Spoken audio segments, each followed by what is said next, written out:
2 Chronicles chapter 14. So Abijah slept with his fathers, and they buried him in the city of David, and Asa his son reigned in his stead. In his days the land was quiet 10 years, and Asa did that which was good and right in the eyes of the Lord his God. For he took away the altars of the strange gods in the high places, and brake down the images, and cut down the groves, and commanded Judah to keep the Lord God of their fathers, and to do the law and the commandments. Also he took away out of all the cities of Judah the high places and the images, and the kingdom was quiet before him. And he built fenced cities in Judah, for the land had rest, and he had no war in those years, because the Lord had given him rest. Therefore he said to Judah, Let us build these cities, and make them about them walls and towers, gates and bars, while the land is yet before us, because we have sought the Lord our God. We have sought him, and he hath given us rest on every side. So they built and prospered.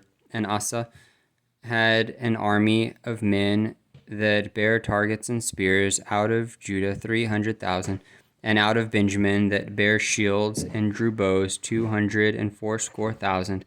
All these were mighty men of valor. And there came out against them Zerah the Ethiopian with an host of 1,000 and 3,000 chariots, and came unto Mareshah.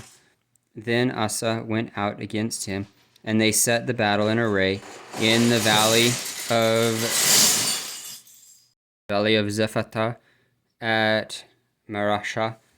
And Asa cried unto the Lord his God, and said, Lord, it is nothing with thee to help, whether with many or with them that have no power.